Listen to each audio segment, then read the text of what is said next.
Okay, Earth Explorers, we're just waiting for all the affiliates to go live. Looks like we are all live everywhere. So let's go ahead and bring the studio in and get started. Join Revolution Radio every Wednesday, 8 p.m. Eastern Time on Studio B for Momentary Zen with host Zen Garcia at freedomslips.com, the People Station.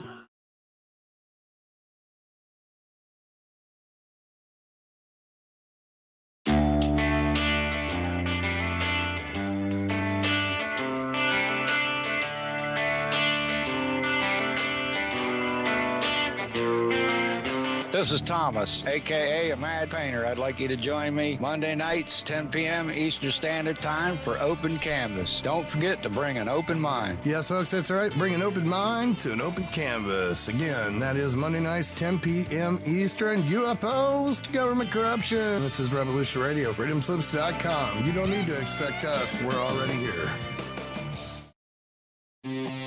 We did not engage in conflict that was out of line with our mission. Is it disloyalty? Is it sedition? Is it treason to oppose the hands of tyranny? Never! I will never send troops anywhere on a mission of that kind without telling them that if somebody shoots at them, they can darn well shoot back. I know not what course others may take, but as for me, give me liberty!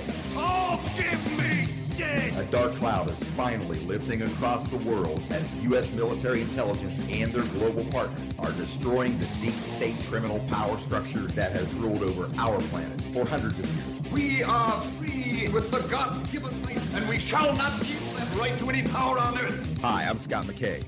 The world is at, and I am your host on The Tipping Point on Revolution Radio, where every Monday from 8 to 10 p.m. Eastern, we bring you the latest in this ensuing takedown of this global criminal empire. That's an image of strength. You'll get the raw, hard truth here on The Tipping Point. So come join us Mondays, 8 to 10 p.m. Eastern in Studio B at revolution.radio.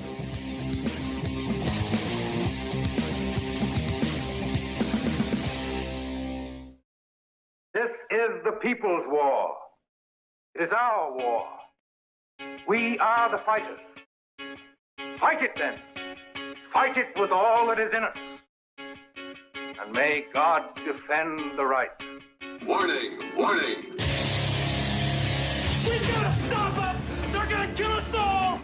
See how the trouble you've started? Be they the government, be they industry, be they organized labor, be they anyone, or human beings. Time when the operation of the machine becomes so odious, makes you so sick at heart that you can't take part.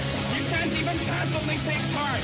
And you've got to put your bodies upon the gears and upon the wheels, upon the levers, upon all the apparatus, and you've got to make it stop.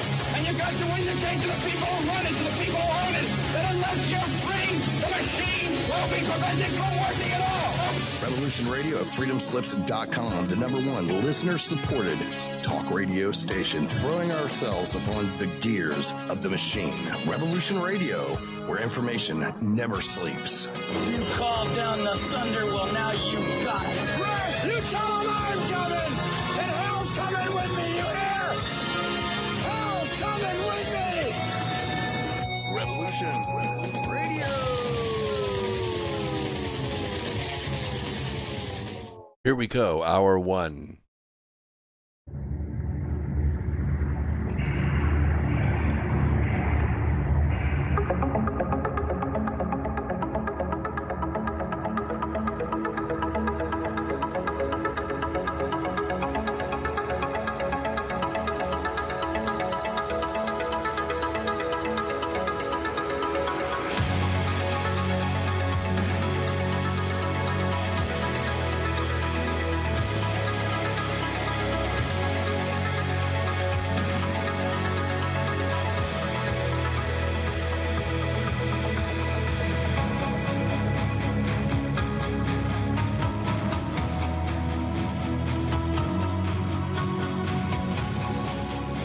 And greetings, Earth Explorers. Welcome to X Squared Radio.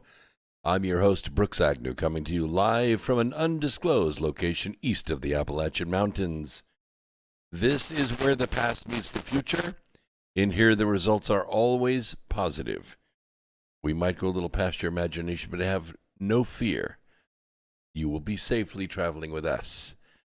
Tonight, we're streaming live through Revolution Radio, the number one listener-supported network in America, possibly in the world. Could be in the world. We're also streaming live on several video platforms. YouTube, Foxhole, Twitter, DLive, Twitch, Facebook, Rumble, and tonight, Rockfin. Yes, Rockfin, brand new platform for us. So I am monitoring all the chats, including Foxhole. So if you want to chat, it should show up here. And everyone is welcome. We'll keep YouTube as long as we can. I don't think we're going to get into too much controversial stuff for YouTube tonight, so maybe you guys can stay a little bit long. We love our YouTube subscribers, over 20,000 of them. But, Google routinely violates our constitutional rights and censors our free speech. So until there is another platform that takes YouTube's place, we will be here, but we were not going to let them censor us, so we will censor them. And welcome everybody on DLive. DLive's a wonderful platform. Old dogs out there, top drifters out there, flawless in USA's out there, and don't forget our good friends at Foxhole. But there are so many fine hosts on Foxhole, it's difficult to compete there. But we'll see. We'll see what happens. So we have a lot to go over tonight. But before I get started, I want to calm your fears a little bit. Okay. PayPal is having some financial troubles, evidently, and they needed my money. So they seized all the cash in my PayPal account, and they're going to hold it until June of next year. I guess they need it, interest-free, be that as it may. We cannot do business with PayPal anymore. Our other bank is doing fine, and you can still come and do commerce with us, except that we have temporarily suspended the sales of the reports. And the reason we have done that is because there's a bottleneck in Germany with the shipping. We don't know why, but almost all the orders in November got slowed down about 7 to 10 days. And I don't know if you know much about e-commerce, but when we lay out the money to the pharmacy, and the pharmacy doesn't ship on time, all that money is at risk for me. So I can only have so much out there, and then it starts dipping into my personal stash.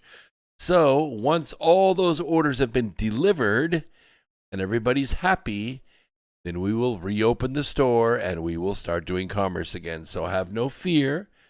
We didn't go away. We're just taking a pause because it takes a tremendous amount of capital to back all those orders, and unless they're delivered, that means it's all a risk of being refunded, you understand? So we have to make sure that we keep that capital on hand and that we don't get overextended with orders sitting out there undelivered. Let's see. Does that mean subscription payments via PayPal for your various sites? Yes, we can no longer do business with PayPal. We won't even know how to say the word after this. PayPal is out of business, and we're not alone in that. Every single person I know in this genre, in the podcasting world, doesn't do business with PayPal anymore because PayPal is going broke. So that's just the way it is. We'll go on with our business, and we'll do it another way. Another bank will come along that wants our money. Okay, let's get straight into the news. One of the hottest items at the end of the Obama regime was the Iran nuclear deal. Now, I know you don't think it was, but excuse me.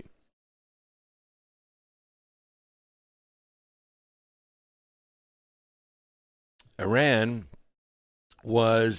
has a tremendous amount of money at that time because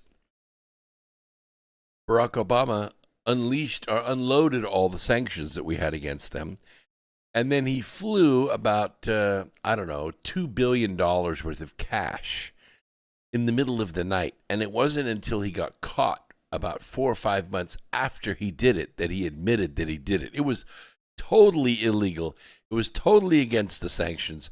But, of course, nobody pressed charges because the Defense Department, I'm sorry, I didn't mean the Defense Department.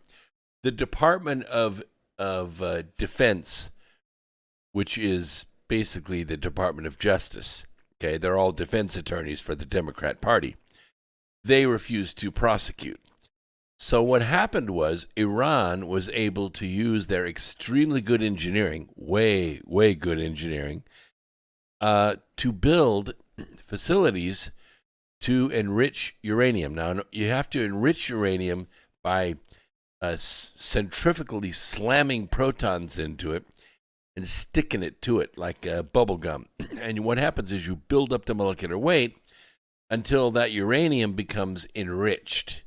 And enriched uranium is what you need to make a nuclear bomb. Now, there are only 9 countries in the world that know how to make them, that have actually done a hydrogen bomb.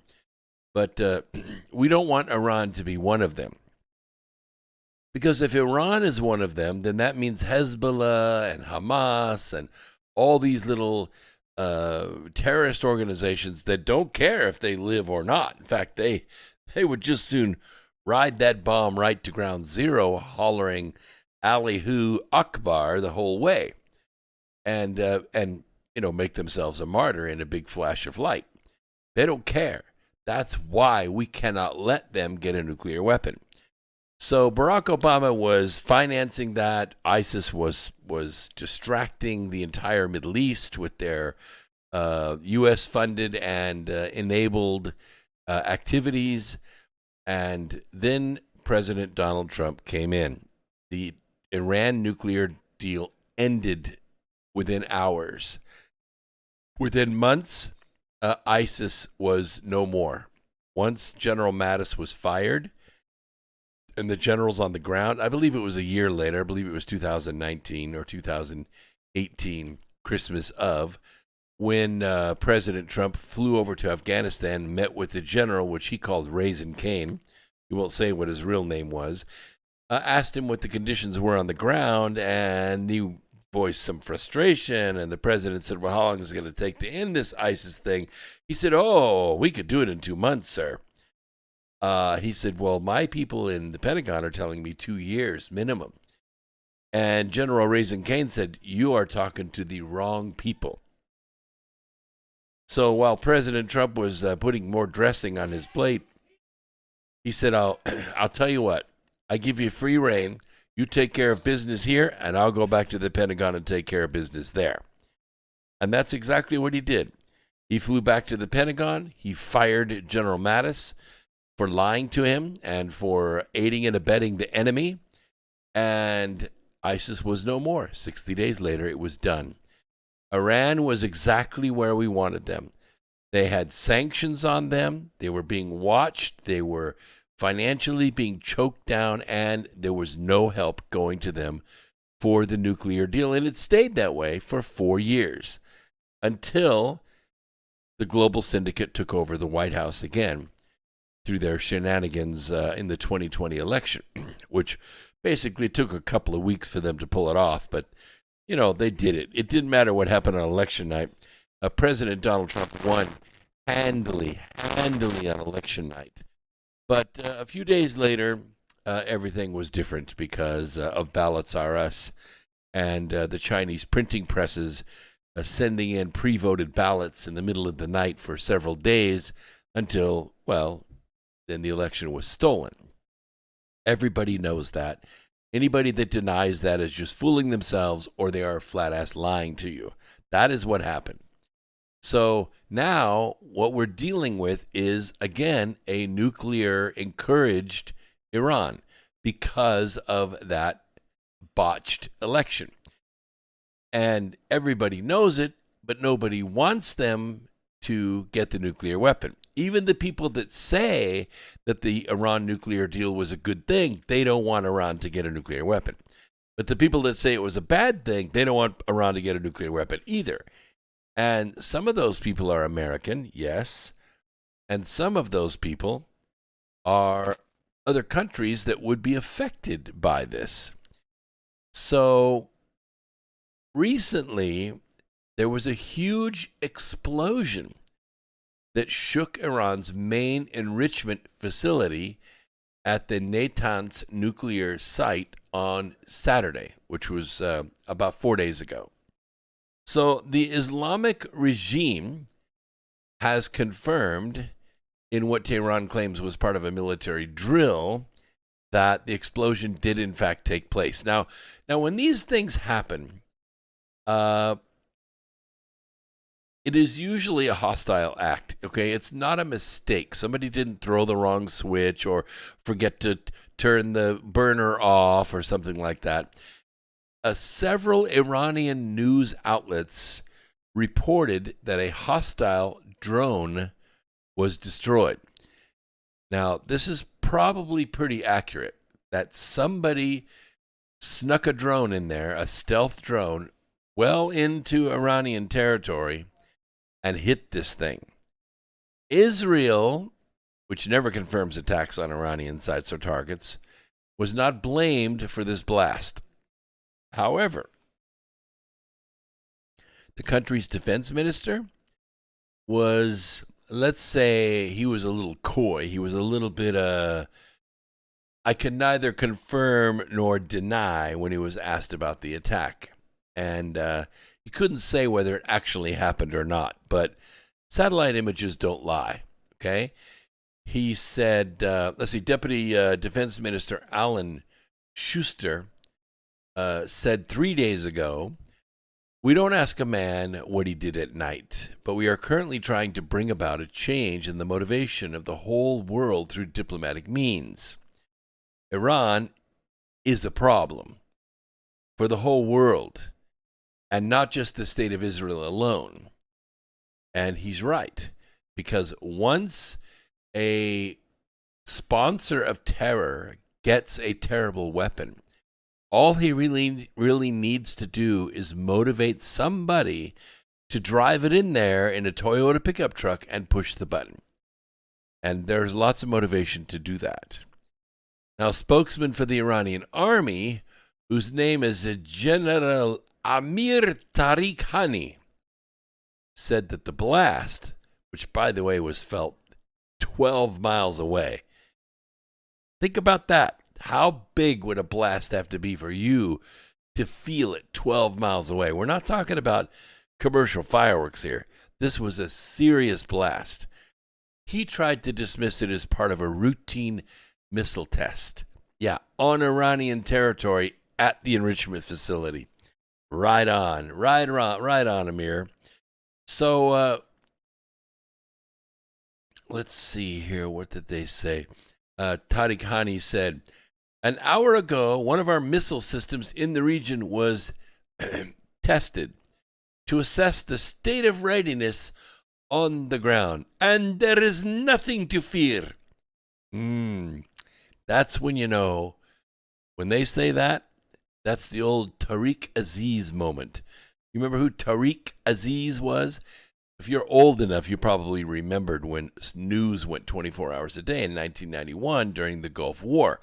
First it was Desert Shield, and then it was Desert Sword, and then it was Desert Storm, right? You remember all that? Well, the Iranians, or the Iraqis, had this spokesman.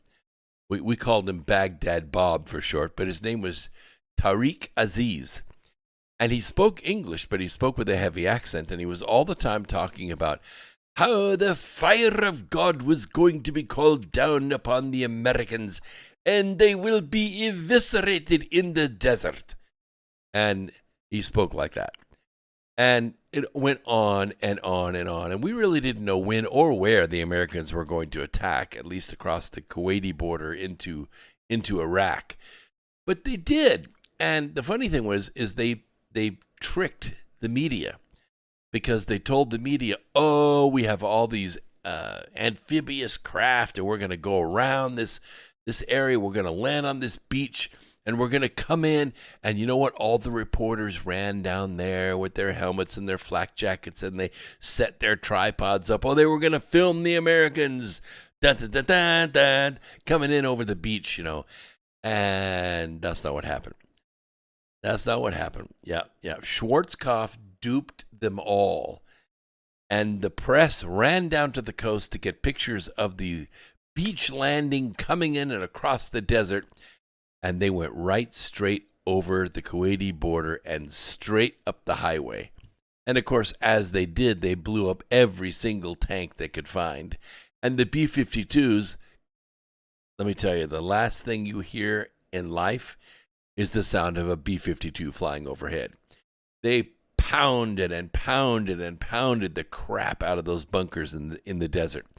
And by the time the tanks got there, those bunkers were so softened up that all those soldiers came out with their hands above their head, crying, and we bathed the entire area in HARP signals, so their bowels were upset and they couldn't sleep and they were having crazy visions and nightmares, and we just unleashed everything on them. And it was just not fair. That's why they called it the Highway of Death, because every single Iraqi tank was blasted to smithereens. And as they came up over the hill with the big 25-foot whip antenna with an American flag on it, Tariq Aziz was talking about how the Americans had been destroyed in the desert and how the Iraqi army, the Republican Guard, was victorious and the Americans were never going to arrive. And here they come up over the hill right behind him. That's what it was like. So when Amir says, it was merely to assess the state of readiness on the ground, he's lying. Anyway, the United States warned on Saturday that it was not going to allow Iran to slow walk the nuclear talks, because this is what they do. Oh, we can't possibly meet today. No, and next week is out of the question because it's a holiday and we won't be able to get all the people here that are supposed to be here. No, let's make it 2 months from now. And then not all the people show up that are supposed to show up, and it gets delayed another week and another 6 days and another 6 months. And next thing you know, a couple of years has gone by and all this enrichment activity just keeps right on going. In fact, I heard just the other night that they were talking about verification of whether or not Iran was enriching uranium, and they could not because they never saw a site. They never visited anything. Nothing is happening under Virtual Joe and his gang of criminals. And the nuclear talks in Vienna, they were suspended again, a mere 2 days after they had resumed, following a 5-month hiatus, with the U.S. blaming Iran for not being serious about negotiating, which they aren't. And the Natanz site has been the target of various mystery explosions over the years, many of which were attributed to Mossad, underground, infiltrating Israelis or Israeli sympathizers who went in and said, no, we cannot allow Iran to have nuclear weapons. And so they set them back over and over and over again. An April 11th blast at the site's underground nuclear facility saw the power supply cut, thousands of centrifuges destroyed, reportedly setting back the country's nuclear program about a year. And a July attack on the facility, which belongs to Iran's Atomic Energy Organization, was said to have caused major damage by experts. Of course, as close as we can get to it is either a spy or a satellite looking down on it. That's the best we can do. So the reason I wanted to bring this up tonight is because, these little tidbits in the news, they fit things that the global syndicate is doing on several different fronts. And one of the reasons that you listen to this program is because we're able to stitch these things together. And I stitch it together to go along with my story on the reign of the judges. Now, I started talking about this, I think, about 2 weeks or 3 weeks ago, but I have more on that today because, as you know, the battle is ongoing between Virtual Joe and his gang of criminals and our legal system. Once more, the court has put a national ban on forcing federal contractors to get the jab, which I happen to be one. So we don't want to get the jab, so we file for religious exemptions and whatever they'll give us. But that doesn't mean anything if Virtual Joe and his gang of criminals is forcing us to either work or get the jab. You can't do both. So this court said, nope, you can't do that. So now it's an appeal. And we got notice today through our network. It's a very large corporation, one of the world's largest corporations that I work for at this time, that they were not ending their push, but they're going to wait until the appeal. Now, hopefully, all of the federal judges that President Donald Trump put in place, we will end up with an appeal that makes sense, that the federal government cannot force individuals, Americans, to get the jab. You can't force somebody to take an experimental jab. And good evening to everyone out there, too. Cosmic Duster is on Twitch. And, yeah, lots of people out there on D-Live. What is that? Sloppy Joe comes through for the win. Right on. Well, all right, let's take just a little aside right now because this is an interesting story. I was being interviewed for one of the Air Force magazines. I can't remember. I think maybe it was Spirit magazine or one of those. And the reason they were interviewing me is because I was proposing to supply my electric pickup trucks to Air Force bases. And so the magazine came out to interview me and take a ride in the truck and take a bunch of pictures. And it was it was one of those photo shoots that needed somebody better looking than me in it. But they asked me the question, so what are you doing for funding? I mean, where did your money come from? Oh, I said, we employ the highest probability method for small business startups to raise money in the United States today. Oh, really? He said, I'm interested. What is that? I said, we play the lottery. He said, you're not kidding, are you? I said, oh, no, I'm not kidding. We play the lottery. If it is meant to be for our company to get funded and us to get into business and supply you with pickup trucks, the lottery will come through. Well, that's exactly what happened.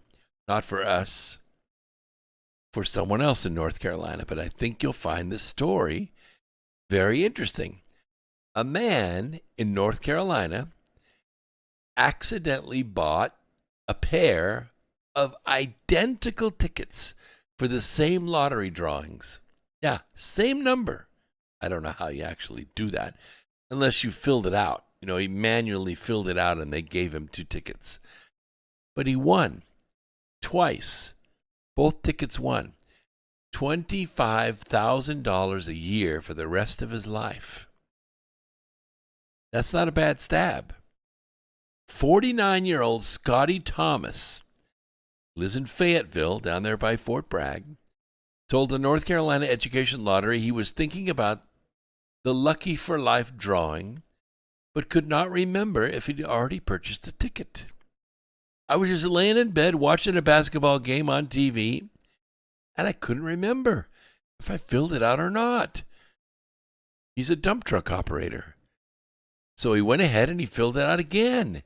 And the next morning, my son asked why there were 2 different amounts listed. And I realized I think I filled it out twice. According to the lottery's website, he got 2 emails because he bought the tickets through the lottery's online play program on his phone from his recliner. Winners are notified by email when they win. Well, he said, when I realized I won, I had to lay down on the floor because I really just couldn't believe it. It was such a blessing. However, when he got to lottery headquarters to collect his big winnings, he had one decision to make. At age 49, that's pretty young, right? He could take both prizes as annuities receiving a total of $50,000 every year for the rest of his life. Or he could take one prize as an annuity, $25,000 a year for life, and the second as a lump sum of $390,000. Or he could take both lump sum prizes of $390,000 each. Decisions. What would you do? I don't know. Just tell me in the chat room. I mean, it's like, the lottery might not be a business in 5 years. Take the lump sum. I know what you're saying. Anyway, he chose to take both prizes in lump sum payments, which was $780,000, because he plans to invest in his business. He's going to pay off several bills. Of course, you got to help your family members or you won't have any family members. And if there's money left over, he's going to buy a home. After federal and state tax withholdings, he walked away with $551,851. His address is, no, I'm not going to tell you that. I wouldn't tell you if I knew it. Social media users congratulated Thomas on his big win. One person writing, "Attaboy, lightning does strike twice in one place. The best accident of his life. Congratulations," another user commented. Nobody likes a winner, Scotty. Nobody likes a winner. Anyway, now you know. That's kind of interesting. I thought it was so unique about the lottery. Of course, all the lottery winnings are unique.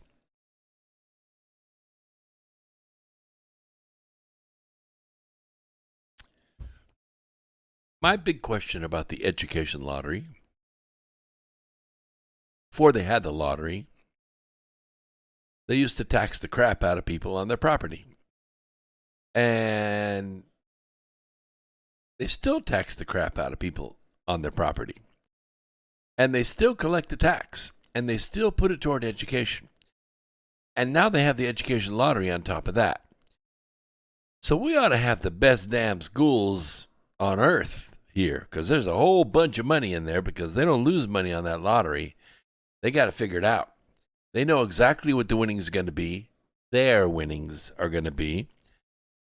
And, of course, you could say, well, 10 years ago, let's say they spent $100 million on schools, and they didn't have a lottery. And now they have a lottery, they take in $50 million a year, and they only spend $50 million a year out of the property tax. So again, I have to ask the question, what do they do with all the money? Let me put it this way. Let's suppose I ran a small charity. And people could come in to me and say, "Oh, I need help with my electric bill this month. Can you spare $200? Well, we write the check for $200 and hand it to them, and they go pay their light bill, right? But let's suppose that individual is a drunk. Yeah, let's say that individual's a drunk, and he spends $75 a week on booze. Well, let's see, $75 a week, that's $300 a month, right? So he's spending $300 a month on booze, and you're giving him $200 for his light bill. So in essence, you're buying $200 worth of his booze, right? Yes, of course, you're subsidizing his habit. And that's what happens with the state income or the state property tax money. We subsidize their habit of waste and addiction and drunkenness. And the lottery replaces the money that they were spending. So we got duped thinking, oh, we're going to put all this extra money and we're going to have really great schools. Yeah, new textbooks and shop classes and new schools and everything. But we didn't get it. We didn't get it because the money subsidized something else. Yeah. So it brings me kind of to this story about, I call it crime pays. Yeah, I get it, Cosmic Duster. He says, what's $800,000 going to be worth when money is worthless? Well, to be real, I don't think the money will be worthless. But I'll give you a personal experience, something that happened to me yesterday. yesterday I got one of those emails, that says, "Oh, your account has been suspended. Click this link." You know those emails, right? The phishing emails. Oh, yeah, I'll click here and put my username and password in, and you drain my account. I'm pretty smart. So I say, well, I'll go ahead and log in anyway. I'm going to go around this email. I'm going to log into PayPal myself. And sure enough, there's a little flag there. And it says, you can no longer do business with PayPal. Well, I had a right amount of money in there. It wasn't enough to buy a house, but it was a pretty good amount of money. And so I called him up on the phone. And I got a human being after a while on the phone, and I said, listen, I have a question. Why did you seize my account? Why can't I no longer? I've been with you guys for a while. He said, yeah, according to our records, you've been with PayPal for 21 years. 21 years, a good amount of time. That's about as long as you've been in business. So I have the question, why did you, after 21 years, suddenly close my account? And he said, well, I don't know. What's your website? So I gave him my website, and he went to it. I could hear him scrolling and scrolling and clicking and scrolling. Well, I can't find anything here. Do you have a store? I said, yeah, sure, I got a store. Just click on the store link. He clicked on that, and he scrolled through it. I said, you see, there's mugs and T-shirts and hats and books and audio books. And, nothing really scary there, I don't think. And he said, well, I can't find anything wrong here at all. So I said, well, can you tell me why they seized my account? He said, no, but there must have been a good reason, so I'll write a ticket. We'll send this upstairs. I said, well, in the meantime, what happens to all my money, in the bank? Oh, he said, we're going to keep it for 6 months, 180 days. I said, 180 days is June of next year. So you're telling me that yesterday I could buy groceries, and today I'm broke. He said, I'm so sorry for the inconvenience. And that's when it hit me. Of course, I have more than one bank, and I have more than one bank account. But the point is, that's what I've been telling you for the last 2 or 3 years. You think you have money in the bank, but the bank could, for whatever reason it wants. It doesn't have to give you a reason.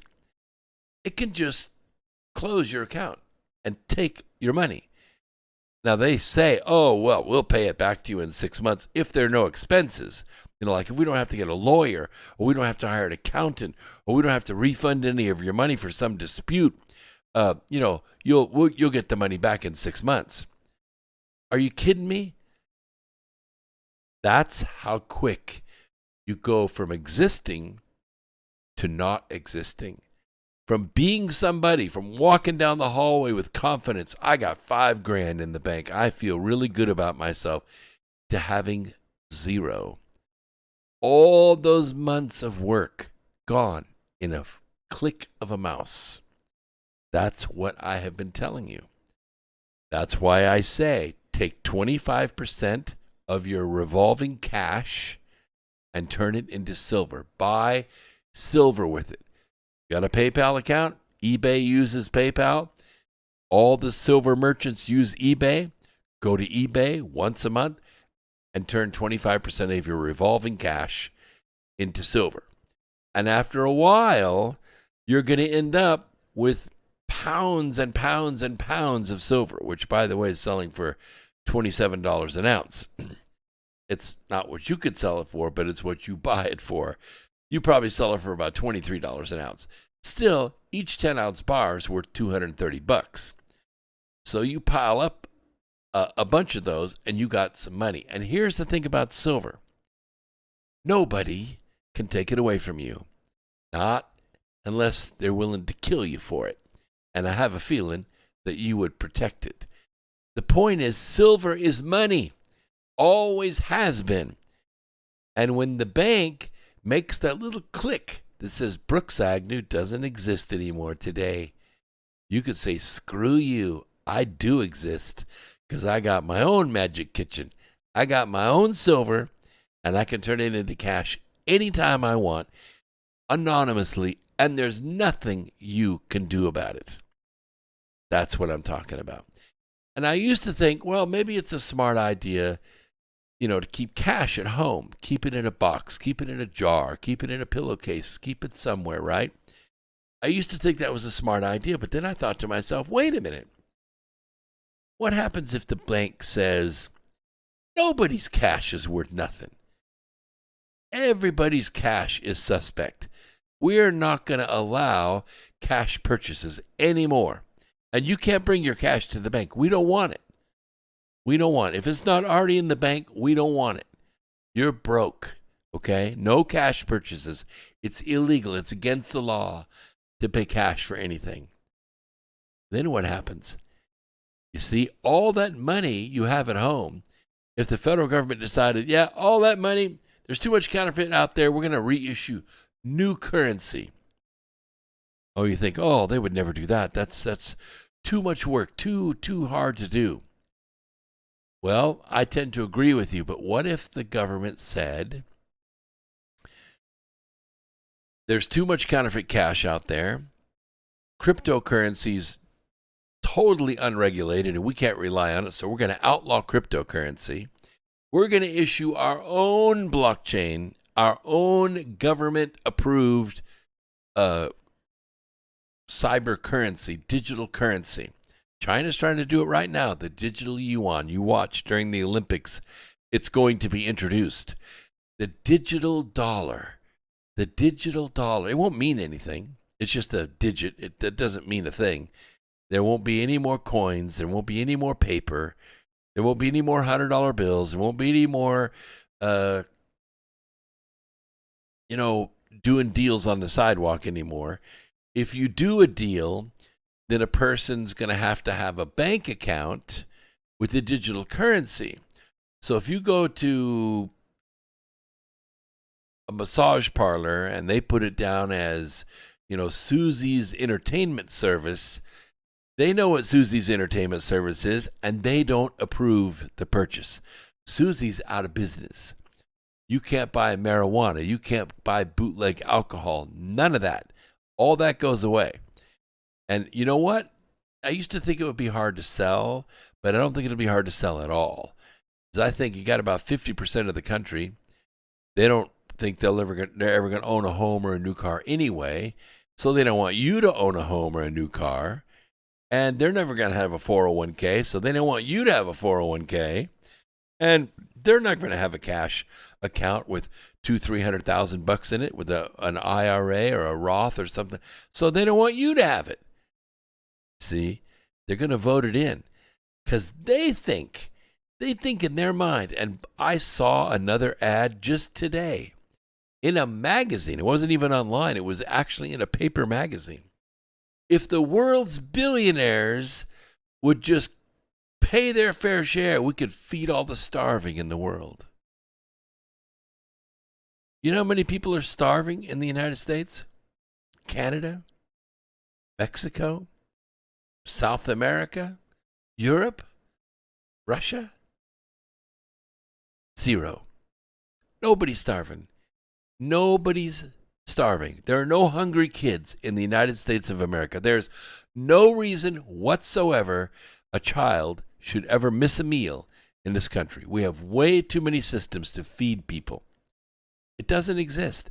It's just there to play on your heart. If the billionaires, there was no reason for a billionaire to exist. That's just too much money. It's more money than you could spend in 100 lifetimes. So give it up. But what if he earned it? What if he took the risk and the risk paid off? What if he earned it? What if he has 20,000 people working for him? What if he has, 300 trucks carrying goods across the highway and he pays for all the repairs and the fuel and insurance and pays his drivers? Yeah, he's a billionaire on paper. It doesn't mean he has $1 billion in cash, dumbass. It means he has $1 billion in trucks. He has $1 billion in equipment. He has $1 billion in warehouses and buildings and airplanes and railroad cars. Yeah, he's a billionaire, but not on paper. He has accumulated the wealth by putting it to work. And when it works, people work. So when you take all the cash and you stuff it into the government's back pocket, the government itself becomes wealthy. But does the government actually generate anything? No. Look at the president of the Netherlands. Okay? She makes $400,000 a year. That's a pretty good salary, $400,000 a year. Do you know what her net worth was when she got elected? It was about $800,000. You know what it is now, 4 years later? $25 million. 4 years, $25 million. Well, you wonder, how in the world did they get away with this? How did they do this? How did they launder this money? How did they not get prosecuted? How is it that we have the violent crime that we have? Violent crime has risen substantially in every single blue city in this country. And it so happens that all these blue cities have district attorneys. These are the guys that actually bring the charges and prosecute the crimes. All of them have district attorneys whose campaigns were all bankrolled by George Soros. Isn't that a coincidence? Among the district attorneys is one Kim Fox. She's the state's attorney for Cook County, which includes the city of Chicago, which has recorded more murders in this year than any year since 1994, back when Bill Clinton was president. George Soros donated $2 million to a political action committee that backed Fox's re-election campaign, and she has won the race and kept it ever since. In Cook County, which has seen more than 1,000 murders already this year, and I don't know how many people shot, maybe 5 times that amount, Ms. Fox has offered deferred prosecutions and softball deals to the criminals. Soros donated to the political action committees that support L.A. District Attorney George Gascon, who has been condemned by L.A.'s police chief and the mayor for policies they describe as favoring criminals over the victims. This week, an L.A. police detective warned visitors not to come. Don't come to L.A. It's too dangerous. We can't guarantee your safety. Soros also donated $1.7 million to Philadelphia DA Larry Krasner's campaign. Yeah. And the billionaire gave to super PACs that support Democratic prosecutors and politicians in Republican-led states as well. Republican pundits charge Soros has blood on his hands for the deaths of innocent people, such as those killed by career criminal Darrell Brooks in the Waukesha Christmas parade last month. Brooks had been bonded out of jail days earlier for other crimes. In 2016, Soros poured $3 million into 7 local DA campaigns across the nation. Philadelphia's Krasner defended Black Lives Matter and Occupy Philadelphia activists as a lawyer. Now he's clashing with law enforcement leaders over his unwillingness to prosecute nonviolent gun and drug possession crimes amid a surge in gun violence and rising homicide rates in the city. So the result of all this big picture, this grand plan, candidates who were shielding illegal aliens charged with violent crimes from deportation. This is the grand plan. Krasner created the position of immigration counsel in Philadelphia with the goal of achieving immigration neutral outcomes in the prosecution of non-citizens. Cook County's Ms. Fox hired a legal advisor who works to ensure that non-citizen defendants do not face unnecessary immigration consequences. Once you rob that store or rape that minor, you shouldn't be deported because of that. Oh, no. Just treat it like an ordinary criminal, pay the $10 to the bailiff, and back out on the streets. Now, the Soros Initiative received praise from media because it claims to seek racial equity and social justice. But the impact is the breakdown of law and order, as the DAs show contempt for federal immigration laws. Now, this brings us to the title story of tonight's program.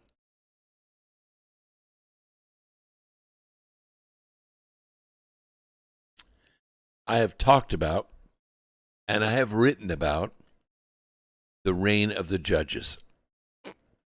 In ancient times, the judges actually took down kings, and they placed onerous laws against the people to make themselves rich and powerful. They passed laws against things like prayer. They subjected the people to terrible laws and terrible enforcement actions. I've said it before, and I will say it again. The people who aligned with them, they could do as they pleased, and they often did, which included human sacrifice, as long as they supported the judges. We are in the age of lawlessness. We should not have a king. The United States of America was founded without a king. The president was not supposed to be a king. What or who was the ruler in America? It was the law. It was the law. The law is king. The rule of law. Well, we're seeing this lawlessness come in multiple forms, are we not? First, it happens when some people are charged and some people are not charged for actual offenses. The law ceases to work for everyone. We saw it recently with Darrell Brooks, the Waukesha, Wisconsin motorist who allegedly ran over dozens of adults and children at a Christmas parade, killing 6 of them. There were people that said he avoided being stopped. He hit the gas several times, steered into people. He was purposefully running over kids and elderly people. He'd been charged for numerous crimes over his lifetime. He was never held accountable for their seriousness, and those people paid with their lives. And then we have the recent case of school shooter Ethan Crumbley, right? And his parents, by the way. In this case, the prosecutors seem determined to make the punishment fit the crimes, even though the laws on the books may not fit them. It's just one more way that prosecutors become a law unto themselves. Former U.S. Attorney Andrew McCarthy said in an interview that the laws on the books are being stretched on the basis of emotion. He said, I really think it's outrageous. I mean, I understand it because people are very hot. Emotions are very raw. This was a heinous act, the Michigan school shooting, McCarthy said. But it's going to be subject of a prosecution where the kid who did the shooting, who's going to be treated as an adult, which the prosecutors have the discretion to do, is appropriately looking at multiple life counts and attempted murder counts. You know, he can't live long enough to serve the number of years that are going to be imposed in this case. But we're not supposed to make criminal law on the fly, are we? Making criminal law on the fly. That's really the only way to put it. The state of Michigan has considered a number of times enacting a law, this child access prevention law, that many states have adopted, which could make criminal what happened here, which was that the parents allow the child to get access to a weapon. But I know lots of parents that take their kids shooting. lots, and their kids like it, and they grow up learning how to use a weapon safely. But the state of Michigan has decided not to enact that law, and you can argue that's a good thing or a bad thing, but the thing is, it's a thing, and it's up to the legislature to make the criminal law, not the judges. So what happened here is that they don't have a law to prosecute what the parents did, even though the legislatures considered it and not enacted it, right? The parents did provide or did allow access to the firearm for their kid, and the kid turned out to use it irresponsibly for sure. So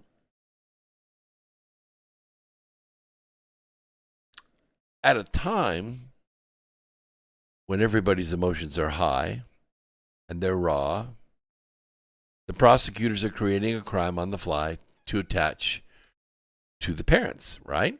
They're trying to accuse the parents of manslaughter. Yeah, I don't think it's ever been done, to tell you the truth. And if you think about it, it doesn't make any more sense to accuse them of complicity in murder any more than it makes sense to accuse the school officials of murder, because, you know, they dropped the ball too. They had the kid's backpack. They should have opened it, looked in it, and said, oh my gosh, here's a gun, and taken it away from him. That shooting would never have occurred. But the school officials didn't open the bag. They handed the bag right back to the kid, and the kid went into the classroom and shot the place up. Right. There's a risk to improvisational element in charging such a case.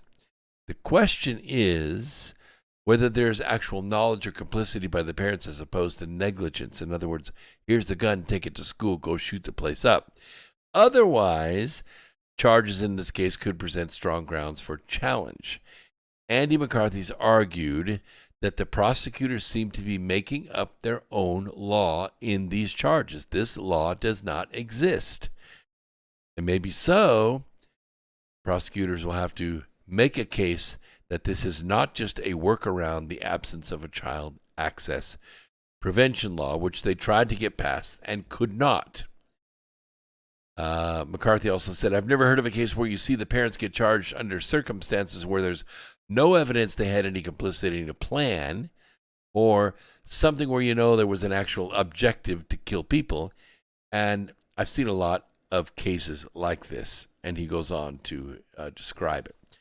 The point is, this is another example of the reign of the judges. When I met with the two senators and the two that were running for office, one for Secretary of State and the other for a senator in Arizona. I met them in Vegas, but they were running in Arizona. I asked them point blank to their face. I was 6 feet away from them with the microphone in my hands. I said, you know, it's written that war is justice denied, and justice delayed is justice denied, right? So what we, the people, want to know is, when is this justice going to be administered and by whom? And of course, they told me Mark Fincham was going to do it, and he didn't. He didn't. They told me straight to my face. They lied to me right there in front of everyone. Told me Mark Fincham was going to prosecute this case. And it didn't happen. It did not happen. This is why. We'll take a quick break, come back right after this. Don't go away. More America Free Radio right after this.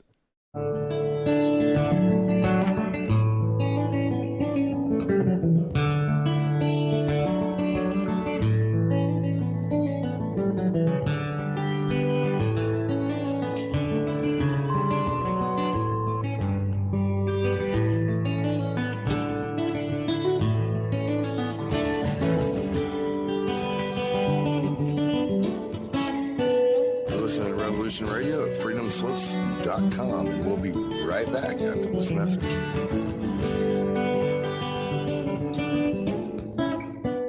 Be evasive. But that doesn't mean that they're telling the truth as opposed to fiction.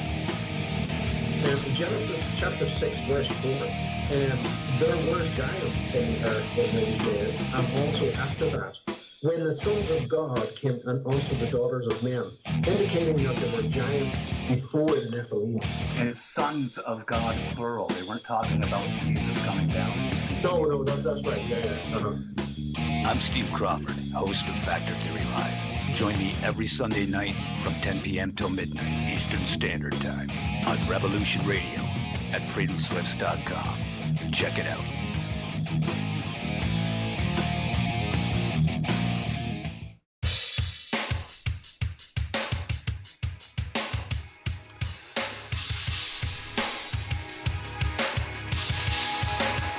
Enter into a world unseen on Raven Star's Witching Hour. You will encounter eclectic topics from the realm of spirit brought into our matrix of truth. With your host, the Solaris Blue Raven. Solaris will bring you an array of unique guests covering topics from ghostly spirits to amazing anomalies, covert technology, UFOs, and shadowy global events. And that's right here at Revolution Radio, freedomslips.com, Saturdays, midnight till 2 a.m. Eastern Time. Revolution Radio, where information never sleeps. Let the magic rise.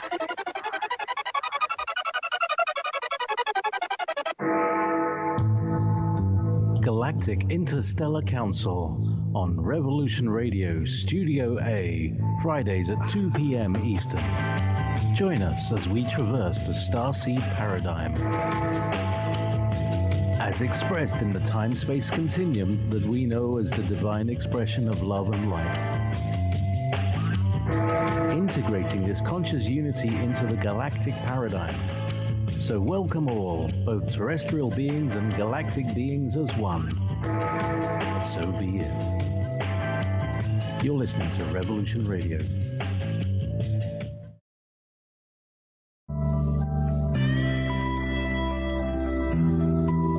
If you think for 1 second that the Capitol will ever treat us fairly, you are lying to yourselves. Because we know who they are and what they do. This is what they do, and we must fight back.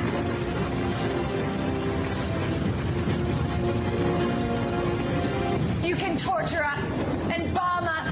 Fire is catching. And if we burn, you burn with us. Good evening.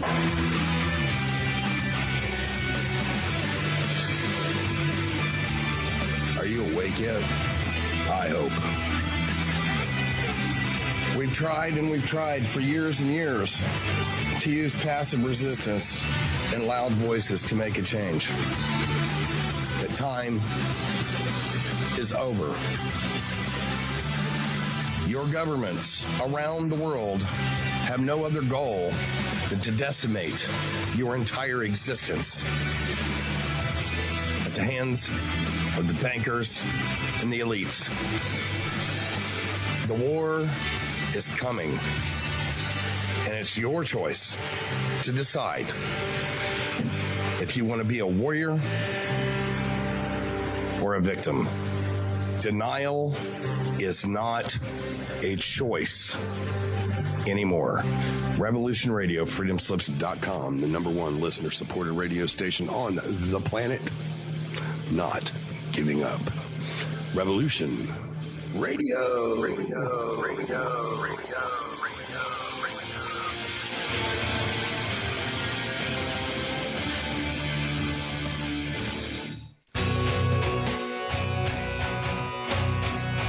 All right. Thanks for listening while we took that short break here at Revolution Radio, freedomslips.com. And now we're going to get back to your host. Thank you, Mr. Producer. Thank you so much. Thank you all for being in the chat room and for being energetic tonight. Great comments, all. I appreciate you more than you know. Papa Susie says, Brooks never comes to a show running low. He's always primed. That's why we come back. Well, I come back because you're here. And if you stop coming, then I will too, I guess. In the chat room, they were talking about lawlessness and breaking and entering, and I have this story tonight. Breaking and entering for fun and games. And unfortunately, this is something that is, I don't know, it's like, I don't know, eating Tide bombs or whatever. Kicking in the door to a private residence in the middle of the night, it can be dangerous. Not a smart thing to do, especially in the South. The reasons are obvious, right? Kicking the door in response to a TikTok challenge is just plain stupid, and it can get you killed. Young people are kicking in doors, some hard enough to burst them open, while listening to the song Die Young by Keisha, according to reports. And then they share the videos of the prank on TikTok. This is stupid is as stupid does, people. Do these young people have a death wish? Or are these actions merely the outcome of the dumbing down of America by means of social media? Petaluma Police Department's Jennifer Pritchard warned that people unfamiliar with TikTok could take someone kicking in their door as a real life or death situation. The participants don't know which door they're about to kick. They also don't know how people behind the door might respond to a perceived home invasion. People think their home or their family is being threatened. You're in big trouble, double-barrel trouble, I'm telling you. When I was a kid, the trend in pranks was something like ding dong and run, right? And then we would laugh or something silly like that. But in January of 2020, a California man was accused of killing 3 teen boys by driving into their car. He drove into their car. The accused man, Anurag Chandra, was 42. He went after the teens after they ding-dong ditched his house. Yeah, that's a little extreme. Well, the ding-dong's been replaced by a bang-bang, and it's going to get somebody killed. According to Pritchard, the door-kicking challenge has moved off schools and college campuses where it began into residential neighborhoods.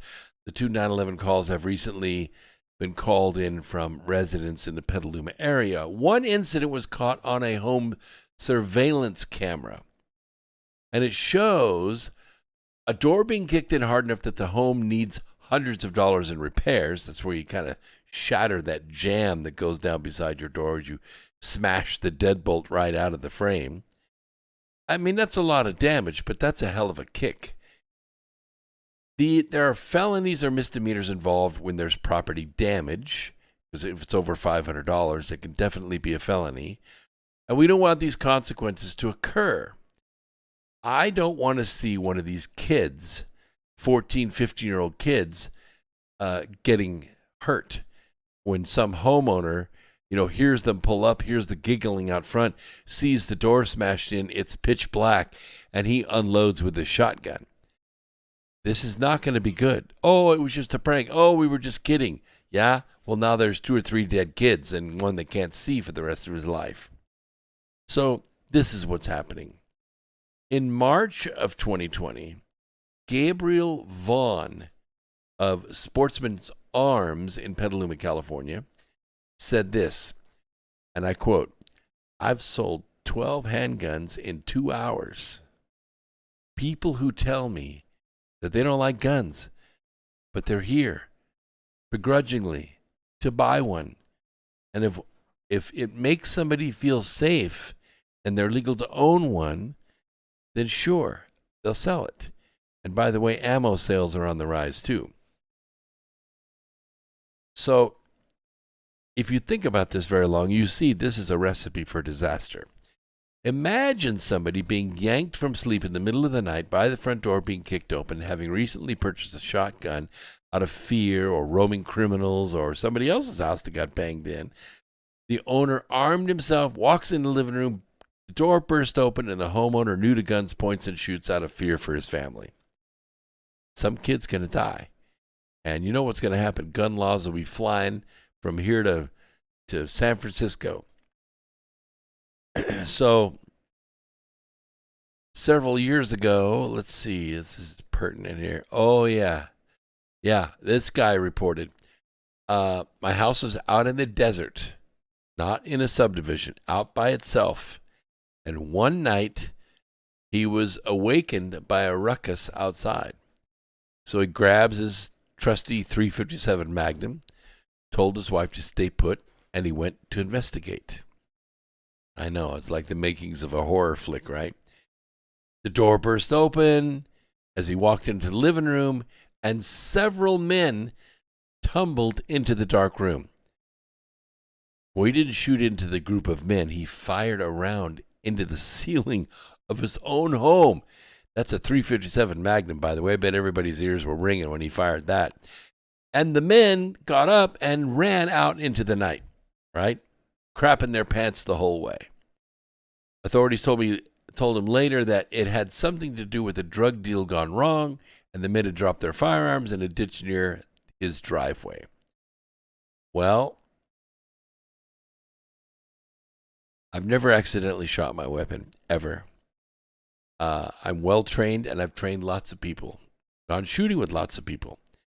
It's enjoyable, it's fun, it's a sense of control, it's a sense of security, knowing that you're armed, knowing that hopefully you never have to use it in your entire life. But I remember a testimony of a young woman testifying before Congress that she was sitting at a Hardee's with her dad and her mom. And a guy came into the Hardee's and got angry about something, about nothing actually, and started to shoot the place up. And so they ducked down in the booth where they were sitting, and they knew it was just a matter of time. Well, the young woman said, I got this. And she reached into her purse to get her gun, and it was not there. It was not there because Congress had made it illegal for her to carry a concealed weapon. She couldn't carry it in her purse in that state. Her gun was not there. She could not defend herself or her parents. So, sure enough, the shooter shot her father, who was injured. In another round, went off and broke out the glass on the other side of the dining area. And then he became distracted, looking somewhere else. So she grabbed her mother's hand and ran, pulling her mother along across the dining room, heading for that window. They're going to save their lives. At the last moment, the mother jerked her hand out of her daughter's hand, and the daughter tumbled out into the parking lot, and the mother went back to sit with her husband, who was dying in the booth, and the man shot her dead. This woman was testifying before Congress because she had lost both her parents, and she blamed those congressmen because they told her she can't carry a weapon. She can't defend herself. She doesn't have the right. She should dial 911 and let the professionals take care of it. Earth Explorers, you are your first line of defense. In some cases, you may be your only line of defense. And in those cases, I know they're rare, but in those cases, you go home with your parents, and that guy, the shooter, assumes room temperature. I don't go anywhere in public unarmed. Doesn't happen.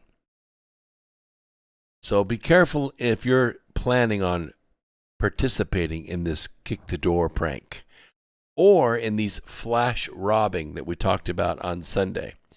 Because if you do, sooner or later, you're going to get hurt. You're going to get hurt. And then who are you going to blame? Are you going to blame TikTok? I don't think so.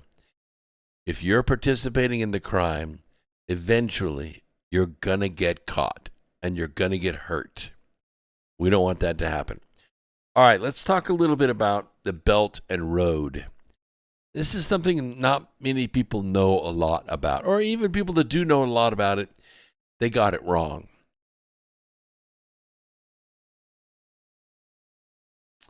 I get letters all the time from Lyndon LaRoche, the organization. He's passed on, but his people write me all the time. And I've had him on the program. And we talk about the Belt and Road Initiative. We talk about the Chinese Development Bank and what it is doing and what it has done and what its plans are. And I don't agree with it. I don't support it. The Chinese Communist Party has a newsletter. It's called the People's Daily. And last summer, it demanded a controlling role for China's Belt and Road News Network, the BRNN. It's very similar to CNN, except with guns. They wanted control over the global media empire in China, ostensibly to counteract racially discriminatory messages from certain Western nations that refused to stop asking questions about where the Wuhan virus came from.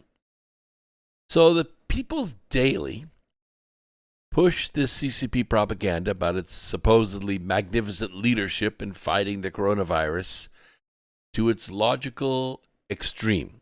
And you know what that is, right? It's the same thing that Nancy Pelosi says. It's the same thing that Alexandria Ocasio-Cortez says.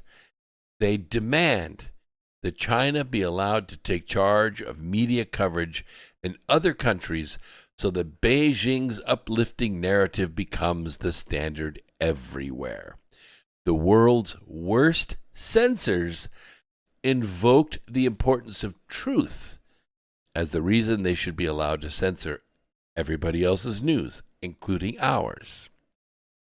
Unfortunately, blah, blah, blah. It didn't happen for them, right? So why not let a Chinese communist media operation become editor-in-chief for the entire planet? Can you see anything going wrong there? I'm just asking a question. You know, the Belt and Road News Network, they issued an open letter to its alliance members. It has alliance members, 205 media outlets, 98 countries around the world. And it was calling on them to give a message of unity and support to the CCP.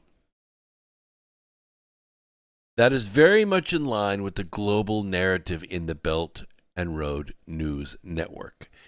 It wants to set this by taking editorial control of media operations around the world in the wake of the Wuhan epidemic. That may be why I lost my PayPal account. It may be why everybody in this genre, I can go down this list right here on the left, Red Pill, Breaking Spectre, Due Diligence, Average Joe Pay, I go right down the list. I bet every single one of them has had their PayPal account ended. Why? Because they're saying the wrong words. When we begin to connect these dots, Earth Explorers, you will see the picture more clearly.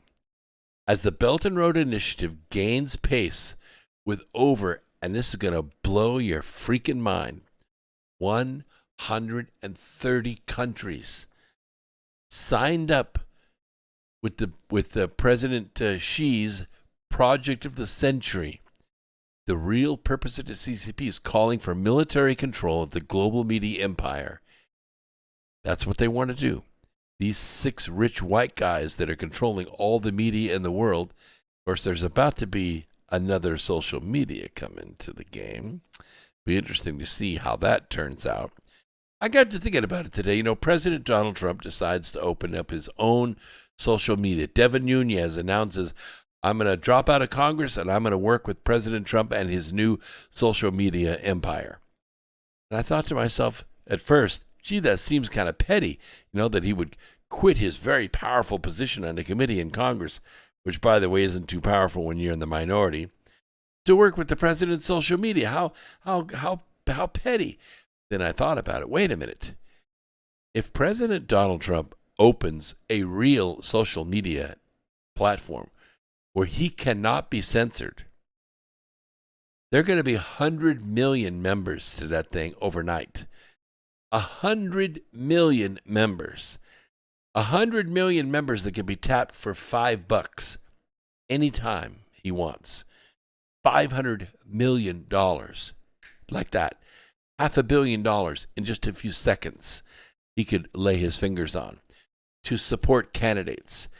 If he brings that to bear, and they can't deplatform it because he controls his own servers, and people are voluntarily opting in, signing in, even if it costs $2 or $3 to do it. Think about it. Yeah, Flawless in USA, Life of Brian, myself, others that I know, we would all join. And some even outside this country, Poland, Australia, Hong Kong, they would join. Why? Because President Donald Trump would be able to speak directly to his people. Uncensored. Uncensored.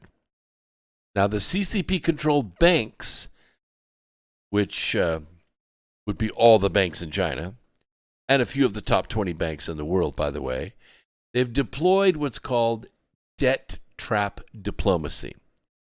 And it's designed to take over the world without violence by tempting developing nations into borrowing unpayable loans for infrastructure projects. Mines, airports, power stations, dams, railroads, other large projects have been built by financing poor, asset-rich countries with CCP debt. Now, once those nations default, and they always do, the CCP will control that country's assets, the land, the mineral resources. The tiny bit of revenue these projects do earn doesn't go toward paying back the CCP loan, but rather enriching the politicians who approved the loans. Right? It's just like it works here in this country. When the Department of Energy gives out a grant for $23.5 billion or puts up a loan for $700 million, those people don't pay that loan back. They don't make that grant good. What they do is they contribute money to the donor, or they become donors to the candidates that got them that grant. That's how it works. A powerful data collection tool, it's actually called Aid Data. Aid Data.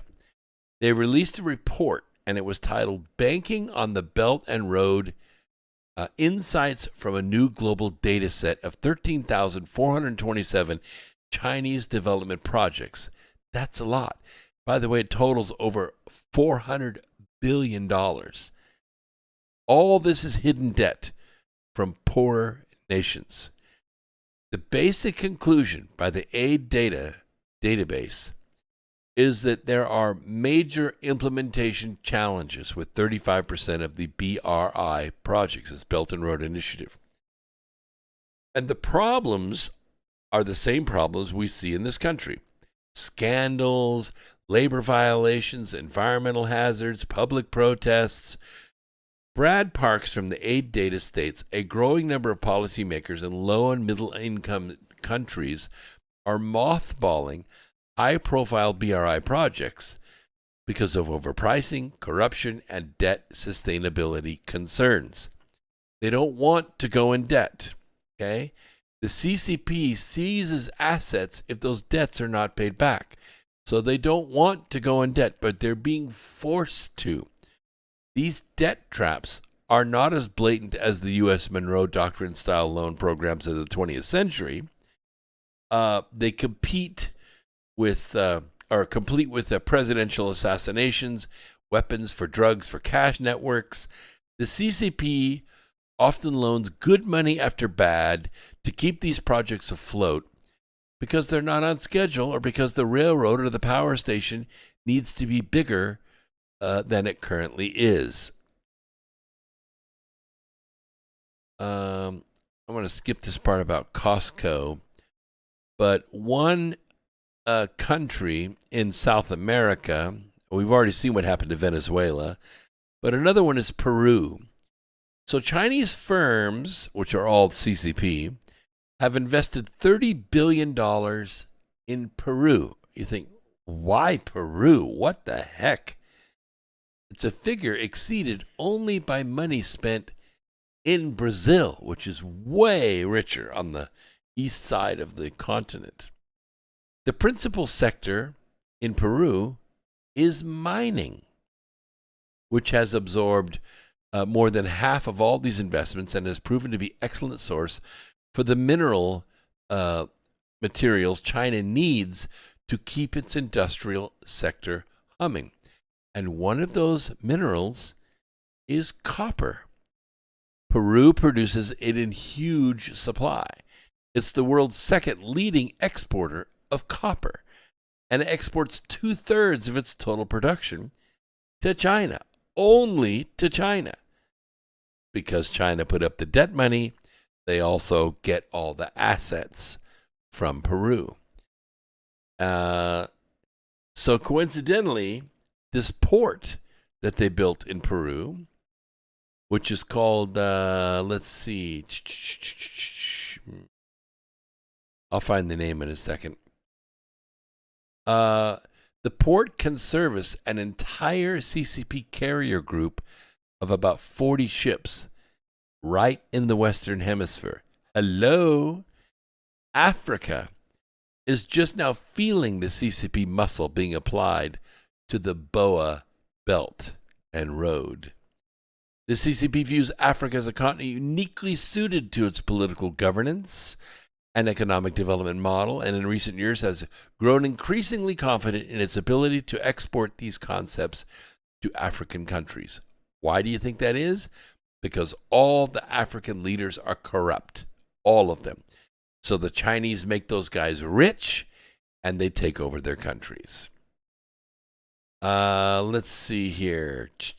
In 2015, there was a white paper written that describes a number of deficiencies in Africa, such as backward infrastructure, cyberspace management, riot control, and they posted a CCP role in guiding African countries, to build up their capacity in these and other domains through training and, through exchanges. Indeed, according to the 2015 white paper, the CCP seeks to enlist chosen African countries, referring to the syndicate's closest African partners, to promote state-led economic development across the country. Well, what kind of development? What are we talking about here? We're talking about freeways, highways, universities, hospitals, things that could really make a country prosper? Well, it's evident by Virtual Joe's haphazard policies, whereby in one instance the group of seven, we know them as the G7, right? They introduced a new initiative to build back better world, right? Known as the B3W. And the next, it forms a new trilateral military alliance, arming Australia with nuclear submarines to threaten a syndicate undermining regional peace and stability. It's all this political rhetoric that's going on about it. So in October of 2018, Vice President Mike Pence said that China is offering hundreds of billions of dollars in infrastructure loans to governments. And yet the terms of those loans are not very clear.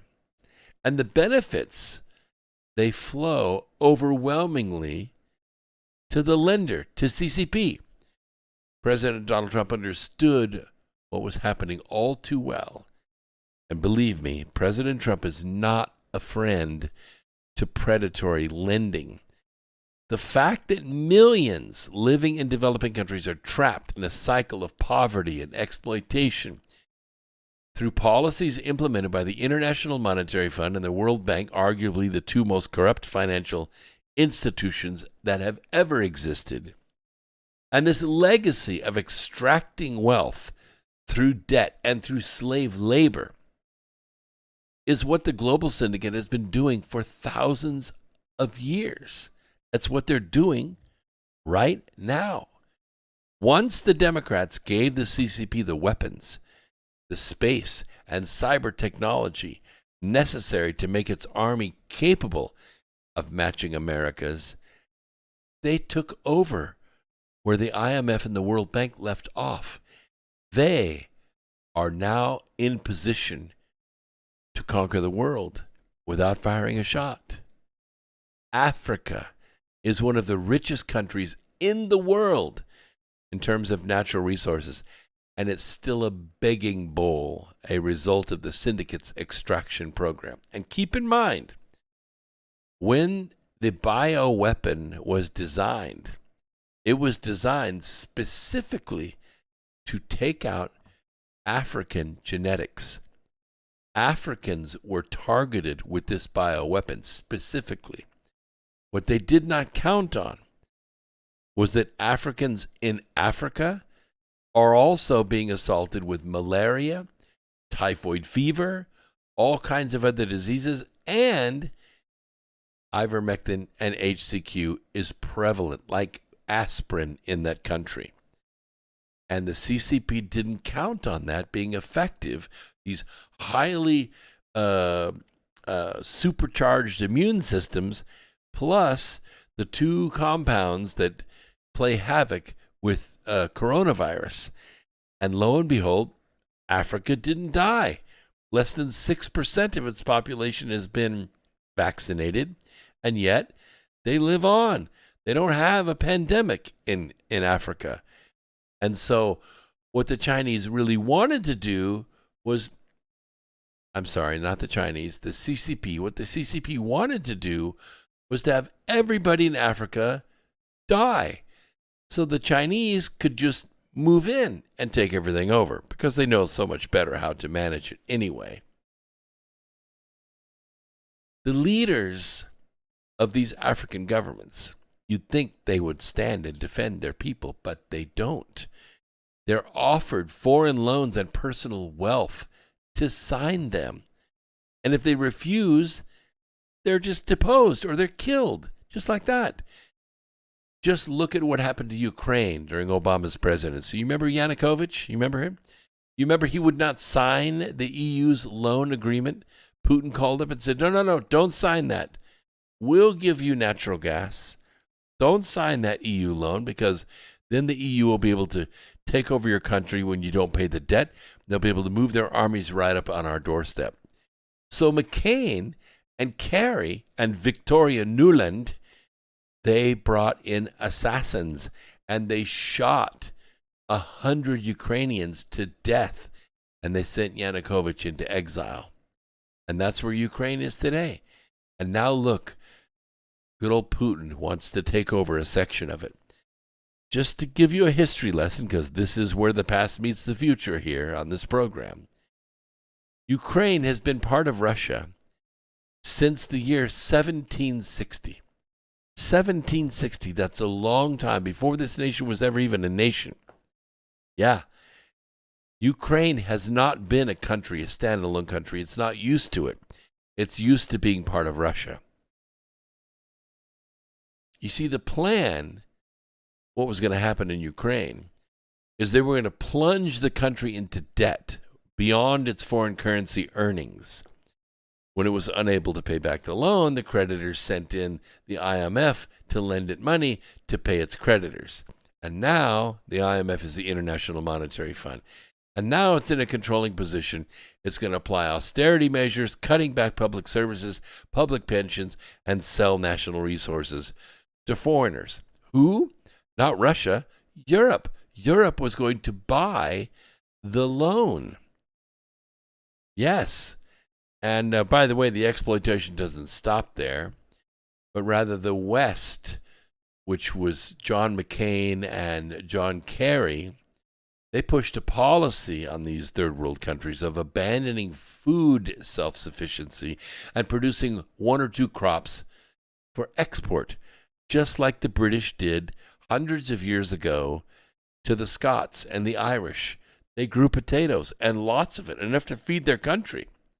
But the Brits ordered that cash crop to be sold. They took it. And so there was a potato famine, and the Irish and the Scots began to die off. or they had to migrate.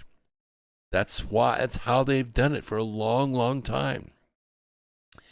Except the CCP is able to do this on a much larger scale because they have our money, because they took all of our industry, and because lots and lots of very wealthy Americans invest in Chinese business. And they also have the military to back it up, should they fail. Now, Nick Dearden, who's the director of the Global Justice Now, he argues that even before we had even heard of COVID-19, the International Monetary Fund warned that 34 countries were at risk of debt distress, and this was a conservative estimate. He argues that more than 60 countries cannot build a basic health system because the world's poorest countries are repaying vast sums year after year to rich countries that loan them the money. That's the usury that goes along with it. And that's what drives these countries into endless poverty. The CCP's Belt and Road Initiative, it offers nothing but a scaled-up debt trap that effectively has 135 countries with their heads down and their knees bent.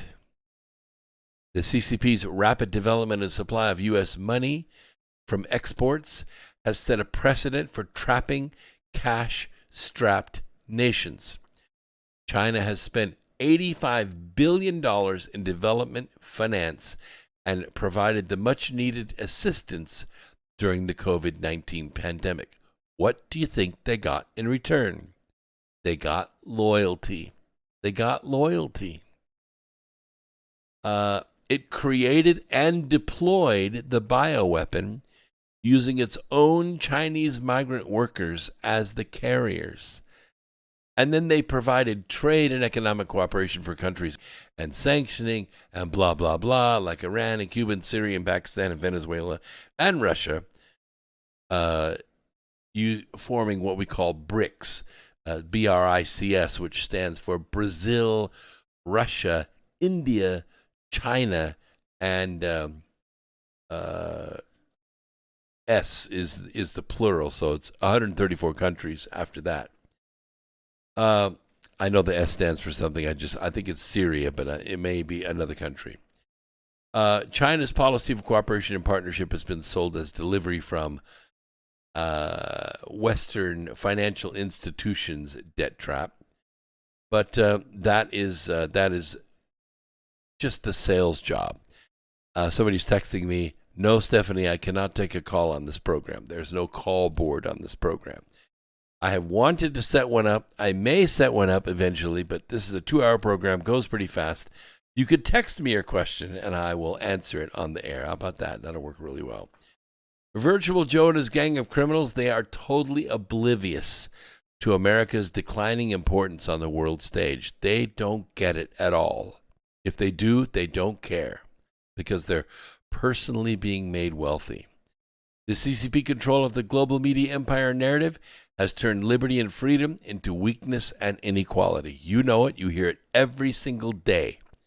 In exporting its alternative model, the CCP has deepened ties with countries across the continent while prioritizing its relationships with strategic partners located in each key African region.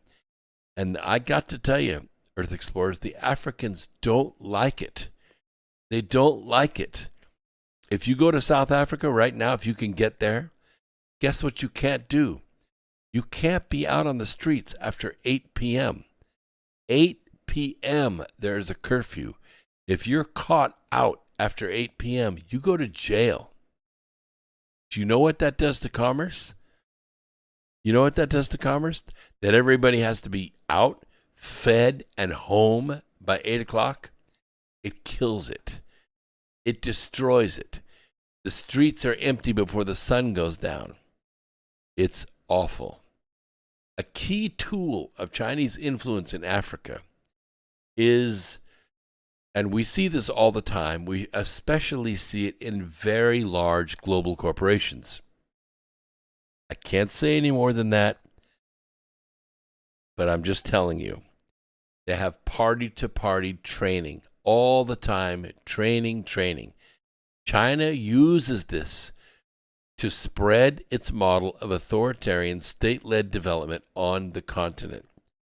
China's cadre training program dates all the way back to the Cold War, when Beijing exported its Maoist revolutionary ideology to Africa and developing countries on other continents. Afterward, Beijing adopted a largely non-ideological foreign policy toward Africa dating from the late 1970s until the latter part of the 2000s. The global financial crisis that happened in 2008 when Barack Obama was elected, followed by General Secretary Xi's ascent to power in 2012, right after Hillary Clinton assassinated Muammar Gaddafi and took control of all the missiles, rockets, and grenades from Libya and formed ISIS. You remember this? It contributed to a shift in China's foreign policy and intensified Beijing's ideological approach to party training. And a key goal of this training was to gain acceptance of the CCP's political values. And you see what's happening. They're accepted totally in California. They're accepted totally in New York and New Jersey. And you could bank that they're accepted in Washington, D.C. Now, according to this CCP commentary written in 2012, the expansion of multi-party democracy in Africa in the 1990s, not a good thing. They wanted that to end. No more multi-party system. They want their single-party system to be put in place. Even Chinese billionaires, such as Alibaba's Mr. Ma, expressing any displeasure with the CCP, they're faced with the reality of death or instant poverty for their free speech. They're not really billionaires. They're allowed to be billionaires as long as they smile and support the party line. I mean, look what happens to NBA players or popular movie personalities trying to sell their entertainment to the Chinese market. If they comment anything about human rights violations or about human trafficking or organ donor harvesting from prisoners or discrimination against the Uyghurs, the same thing happens to them. They have to get on the air and apologize in Chinese. Yeah.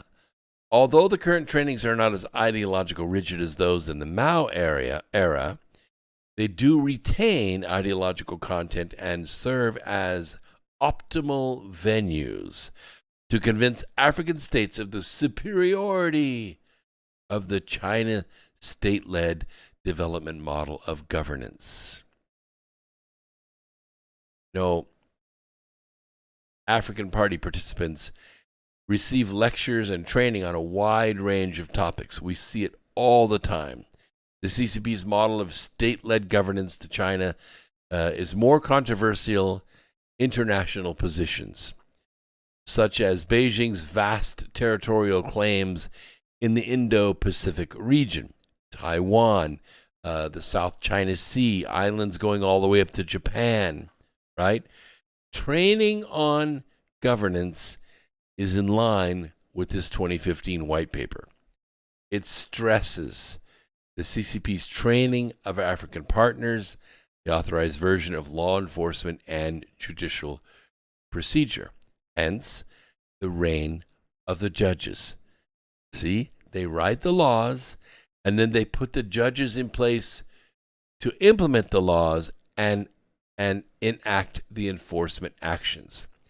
And nobody in the world is blind to CCP election interference, right? Look what happened with ballots R Us in the 2020 election and in the 2021 senatorial election.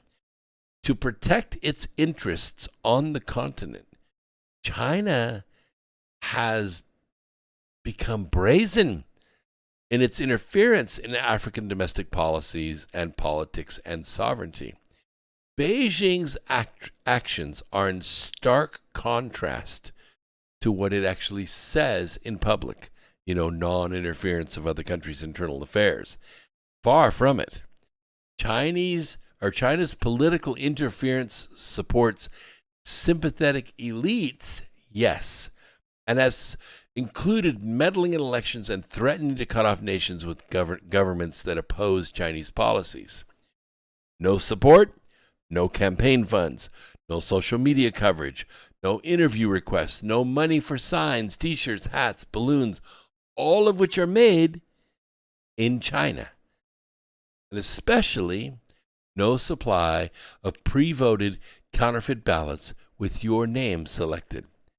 How else do you think Gerald Nadler or Pelosi or Alexandria Ocasio-Cortez or the congresswoman from Somalia or Palestine, how do you think they get elected?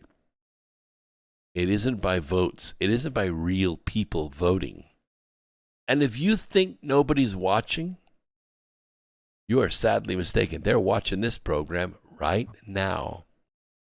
Another method China employs to spread its political model to African governments is the sale of advanced surveillance technology and export of a more repressive framework for internet governance. Promoting the Digital Silk Road, which is a subset of the BRI, the CCP has greatly expanded the sale of its telecommunications and other digital technology to everywhere, right? That's why President Donald Trump said no Huawei in America. That technology is going to be used to data mine and surveil Americans, and we're not going to have it. Africa, South America, New York, LA, they all are deployment points of this technology. Through years of focused investment, notable Chinese technology firms, Huawei, ZTE, Hikvision, they've come to dominate the African telecommunications market. Huawei's constructed up to 80% of Africa's information technology infrastructure. 80%. You know what that's called? A monopoly. It's called no competition. Well, how would you feel if only T-Mobile was available all across the country? How would you feel if only Comcast or only Spectrum was available everywhere in the country? You had no choice. There was no competition. Exactly. China is contributing to the growth of a digitally enabled authoritarianism in Africa and South America and America. And they're doing it through the sale, and I know you've heard this term because we've spoken about it before. Janet Napolitano used to talk about this all the time. And so did Loretta Lynch from the pulpit, from the bully pulpit. Loretta Lynch, the former Attorney General, used to talk about smart city surveillance technologies. We've discussed this already. This is high-tech digital surveillance, and it's used to combat crime and to improve government efficiency, right? Tyrants can control the definition of crime, and therefore they can trigger enforcement actions against whomever they wish, anytime they want. In every deployment of these technologies, all of them, human rights are violated and standards on civil and political liberties are truncated, just like they are right here. Just like they are right here. Google does it to us on a regular basis. They do it to you. They take away your free speech. They monitor you, and then they censor you. The program aims to promote digital satellite television to rural communities in 25 Sahara African countries. As of January of 2020, it has completed equipment installation in over 80% of the communities participating in the program. Star Times which is anomaly private firm with deep ties to the CCP, is the only contractor for the project. Yeah, sole source. The fact that the company does not feature Western programming on its platform, nothing. There's no Full House. There's no America Free Radio. I mean, what are you going to do? This offers cheap access to Chinese-controlled television. That's all you get. That's all you get to watch. That's all you get to hear. They're the sole contractor for the 10,000 Villages program. And it makes it an important soft power tool for Beijing. Now, I happen to know personally individuals who built private companies. And they built these shipping containers. And the shipping container was a self-contained, solar-powered, battery-backed-up Wi-Fi source for these small villages.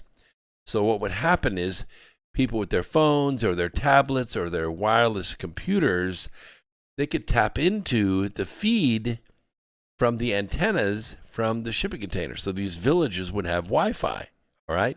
Just like you do in a plant or when you're at the airport. And it ran off solar power, stored the batteries. They also ran a school, and the school was given iPads, and the students were taught mathematics and engineering and writing, and it was a great literacy program. It all got smashed by the Chinese. The Chinese took that over. They didn't want these people to learn anything. They didn't want anybody to interfere with their provision of the bare necessities for these 10,000 villages. There's a guy named Danny Madrid Morales, and he's an expert on global media at the University of Houston. And this is what he said. I quote, "There's a huge ideological element to this. It's very specific. It shows that showcase an urban China, a growing China, and most importantly, a non-controversial view of the CCP." So this is what is happening. This is the energy and the force behind the CCP right now. And this is why when I think about a virtual Joe sitting across a screen and some camera from Putin for a couple of hours yesterday, what a joke. I mean, Putin has Biden's number. He's known Biden's criminal activities for a long, long time. I think Putin has evidence, hard evidence, of what kind of criminal activity the Bidens have been involved with their entire lives. He doesn't choose to play that card, but I'll guarantee you that whatever it was that Biden told him, don't you cross that Ukrainian border or else I'll get really mad and I'll have to crap my pants. And I'm sure that Putin just barely kept from laughing. He probably did laugh. But I can tell you right now that nobody is going to tell Putin that he can't go into Ukraine. Because Europe can't do anything because all of the natural gas that keeps Europe warm and keeps the lights on, it comes from Russia. Yeah, it comes from Russia. And by the way, that pipeline goes right down the fjord, right down the body of water to Ukraine, where it will be distributed and goes straight into Europe. That's the Nord Stream 3. So I'm just telling you, that's where it's at. Those are the forces that are at work right now. And it is very important for us to maintain our sovereignty. Well, how do we do that? Well, we do that a number of ways. Of course, financially. You know as well as I do now that when the bank decides you no longer exist, there's not a damn thing you can do about it. I'm sorry.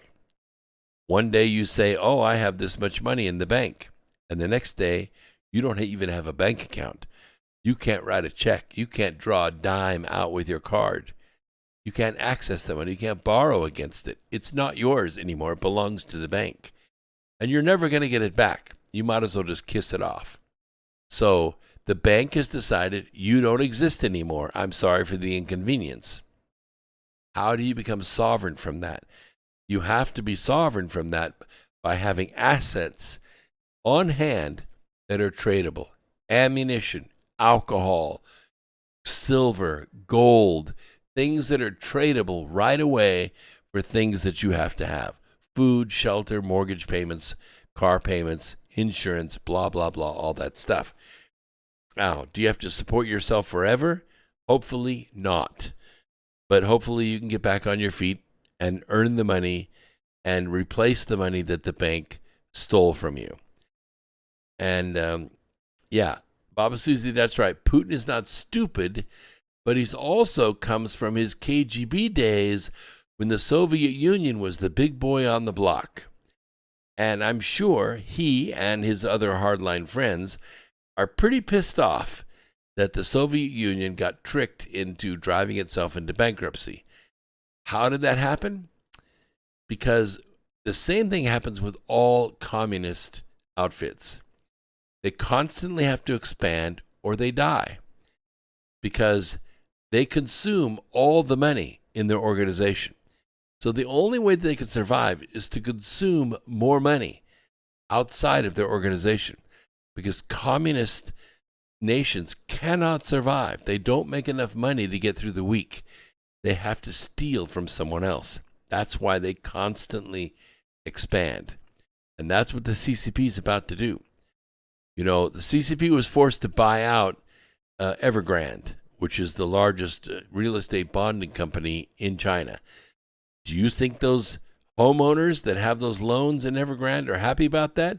Hell no, because all those loans were bought at a discount, which means their homes are worth about 20, 30, 40% less than what they paid for them. How would you feel if your bank made a deal that made your $300,000 house worth $140,000 tomorrow? Oh, you still owe $300,000, but it's only worth $140,000. You can't sell it. You can't stop making payments on it. The only choice you have is to either keep making your mortgage payments or go into foreclosure. And that's where the Chinese people are, and they're not happy. There are riots going on all over China over the Evergrande bond crash and the buyout by the CCP, which would be the same as the Fed buying up all of your loans and then discounting them. You'd still make the original payment, but the Fed would make the money. See what I'm saying? I don't think the Soviet Union's ever going to come back to power. But I do think that there is strategic and economic reasons why Russia and the small little isthmus that connects Russia and Ukraine together needs to have free passage of whatever pipelines and things he's going to stretch on to into Europe. And I can tell you right now, in Ukraine, there are communists. There are communists living in Ukraine, and they wouldn't mind if they were annexed to Russia. There are also Ukrainians who don't want to be annexed to Russia, who are not communists, or who are sovereign and want to stay Ukrainians. And there's a third faction of oligarchs. These are wealthy industrialists left over from World War II. Oh, they're way wealthy now, but they got some heavy guns and they got the ability to defend themselves too. So you have these three factions fighting inside of Ukraine, and then Putin's trying to come in and stabilize all that or unstabilize it. Hard to say. We went in and unstabilized things for sure. And Victoria Nuland took those sharpshooters in there and shot those 100 people on the streets. That's the only way they could get national notice, because all the rioting in Kiev, it wasn't catching really national notice, except we did here. Hey, we'll see you Sunday night right here at 8 p.m. on America Free Radio.